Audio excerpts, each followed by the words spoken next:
TV in 1979 was largely dominated by sitcoms, primetime soaps, and family dramas.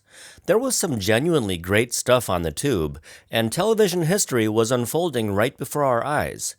But Hollywood was about to figure out that truth can be a lot more entertaining than fiction, and it was all thanks to a quirky little show where the stars were regular folks instead of big-name celebrities.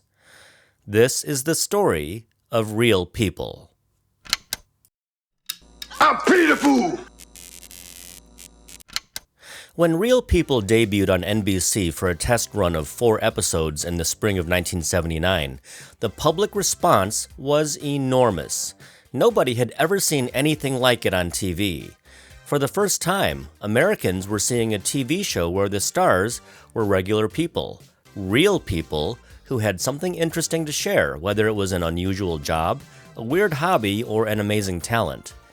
At first, the show struggled a bit in the ratings, partially because it shared a time slot with the very popular 8 is Enough, but a loyal fan base quickly formed. Real People encouraged viewers to submit funny photos, offbeat news clippings, and interesting story ideas with the promise of an official t-shirt if a submission was used on air. Executive producer George Schlatter said that the show received over 10,000 letters per week. Viewers fell in love with the show, and critics also showered it with praise. Influential TV critic Peter Boyer proclaimed that Real People were funnier than real TV stars. Others called it hilarious, offbeat, and wacky. When the show returned in the fall for its first full season, it climbed the weekly TV ratings fast. Within weeks, executives at ABC were beginning to worry whether 8 is Enough would survive. And it was probably right around this time that they began putting together their next big hit, That's Incredible. More on that later. On the surface, Real People was light, breezy fun that was anchored by a team of in-studio hosts who also hit the road every week to cover stories in person. One of those hosts was Sarah Purcell, and I think for a lot of us, she was the most memorable. She was an up-and-coming TV personality who had hosted morning talk shows in LA, and on the Real People stage, she really stood out among the otherwise all-male cast. She was charming, she had that great big smile, and 8-year-old me kind of had a crush on her. Granted, I also had a crush on Olivia Newton-John, Charlene Tilton, and all of Charlie's Angels, but that's beside the point. Sarah Purcell may not have been quite as glamorous, but she was pretty and very likable. And I think that's exactly what the show wanted when they hired her. Some of the other co-host spots changed from time to time, but the ones people probably remember best are stand-up comedian Skip Stephenson, future billionaire Byron Allen, Second City alum Fred Willard, Messy Marvin, whose real name was Peter Billingsley, and John Barbour, an Emmy-winning TV veteran who was not only a co-host, but also a co-producer of the show, the head writer, and he is widely credited with creating the show. The hosts were friendly, unpretentious, and undeniably corny. None of them were what you'd call famous, at least not at first, but they all quickly became household names as they went out to cover the stories that made the show a hit. They visited people with unusual occupations, like Kelly Everts, who called herself a stripper for God because she used her talents as a stripper to promote Christianity. There was also Cassandra Parker, the Casket Queen, who hired herself out to play dead inside a coffin at parties and events. There were people with some really unusual talents, like Stan Lemcule, who once held the Guinness World Record for being the world's loudest man, and he was also a human sound effect machine, a lot like Michael Winslow from Police Academy. And who could forget 15-year-old Seth Stanger, who was great at writing and even greater at belching. His mother was very proud. But not all of the talents displayed were offbeat. Some were quite honestly amazing, such as wall walker David Small and the spectacular Carol Johnston, a gymnast who was born with one arm and went on to earn All-American honors in gymnastics at Cal State Fullerton. There were animals aplenty, such as Buddy the Wonder Dog and a water-skiing squirrel. The show also visited great Americans, such as Navajo Code Talkers and Tuskegee Airmen. One of the most popular segments on Real People was a recurring gag where they visited Nielsen families to find out what they were watching on TV. But the big twist was that these Nielsen families were not part of the Nielsen TV rating system. They were just families who, by pure coincidence, happened to be Nielsen's. And one of the most inspiring stories they covered was that of 22-year-old Canadian Terry Fox, an amputee who had lost his leg to cancer. During the segment, Sarah Purcell ran alongside him briefly while they talked. The young man passed away in 1981, but his legacy lives on to this very day. While Real People continued to gain popularity during its highly successful first full season, rival networks were feverishly constructing their own versions of NBC's winning formula. CBS rolled out That's My Line, hosted by Bob Barker. It was loosely based on the classic game show What's My Line, where celebrities guessed the occupations of regular people. But the Bob Barker version skipped the game element entirely and just served up a cavalcade of people who had weird jobs. When ABC unveiled That's Incredible, the show was immediately labeled a shameless copy of Real People, and it definitely was in a lot of ways. They had a team of hosts who introduced human oddities in front of a live studio audience, which copied the Real People format almost to the letter.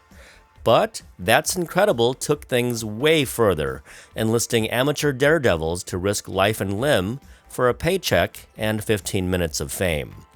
I made a whole video about That's Incredible, and there will be a link to it at the end of this video.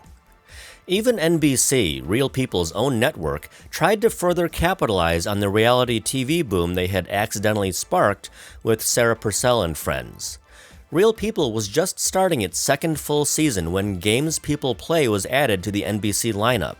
It was hosted by Bryant Gumbel and Mike Adamle, and it showcased oddball competitions that were often staged specifically for TV audiences. Probably the most famous contest they put together was the World's Toughest Bouncer competition, where tough guys had to throw full-grown men, and as my very fuzzy memory recalls, they raced through some kind of obstacle course that ended with busting through a door like the Kool-Aid Man to ring a bell at the end. This bouncer competition is widely credited with launching the career of none other than Mr. T. I'm Peter Fool! NBC also tried to expand the Real People format to a show called Speak Up America, where regular folks spoke up on the issues of the day. And they also aired special editions of Real People called Real Kids. These episodes were about kids and also hosted by kids, one of them being who else but Peter Billingsley. Real People was canceled in 1984 despite having once commanded a massive audience. In a way, the show had become a victim of its own success. The onslaught of copycats from all three of America's major TV networks caused many viewers to declare enough's enough, and for a while, TV mostly went back to normal as That's Incredible and other Real People clones were also given the axe. But TV didn't stay normal for long. The most exciting thing about Real People was never really the show itself. It was the idea underneath it, that ordinary people in front of a camera were entertainment. Once television learned that lesson, it never unlearned it. The networks just kept finding new ways to package it. The first repackaging was bloopers.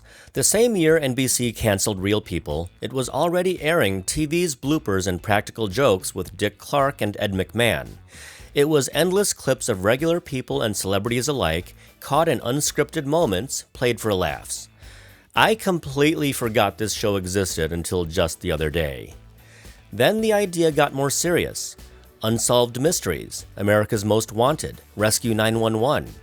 Regular folks remained the stars, except this time, they were witnesses, victims, and survivors.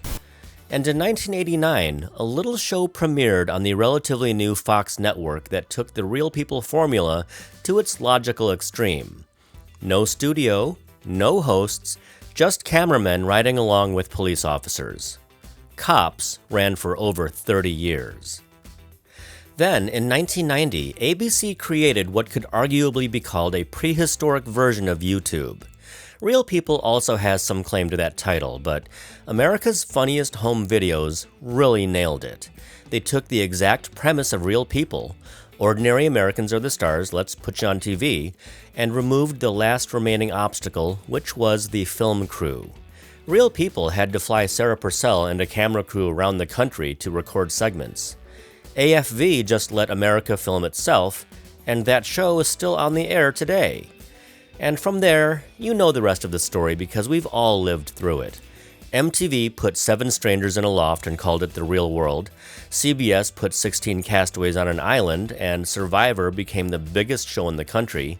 Then came The Bachelors and The Idols and The Kardashians, and somewhere along the way, reality stopped being a gimmick and became the single most dominant format on television. And it all traces back, step by step, to a corny Wednesday night hour where a lady played dead in a coffin and a teenager belched for a national audience. When John Barbour passed away in May of this year at the age of 93, he was eulogized as the godfather of reality TV. The quirky little show that went head-to-head with 8 is Enough didn't just climb the ratings. It rewired what television is, for better or for worse. So whatever happened to the Real People gang? Sarah Purcell stayed in television for years, hosting and acting, and as of 2026, she's enjoying a much quieter life away from the spotlight. Skip Stephenson, sadly, left us first. He passed away in 1992 at just 52 years old. His final joke is on his gravestone. It reads, "Procrastination ends here." Fred Willard, of course, went on to become one of the most beloved comedy character actors of all time. Best in Show, Anchorman, Modern Family, working right up until his death in 2020. Peter Billingsley put on a pair of round glasses in 1983 and became Ralphie in A Christmas Story, which, in my book, is the greatest Christmas movie ever made. And then he did something almost no child star manages. He stayed in Hollywood on his own terms, becoming a successful producer alongside his good friend Vince Vaughn. John Barbour, the godfather of reality TV, spent the rest of his long life as a filmmaker and talk radio host. And Byron Allen? He quietly built one of the largest media companies in America. He owns the Weather Channel, for God's sake. He's a billionaire. Not bad for the youngest guy on the Real People stage. If you enjoyed this trip back to Wednesday nights on NBC, you'll probably like my video about That's Incredible, the show that copied Real People and cranked the danger up to 11.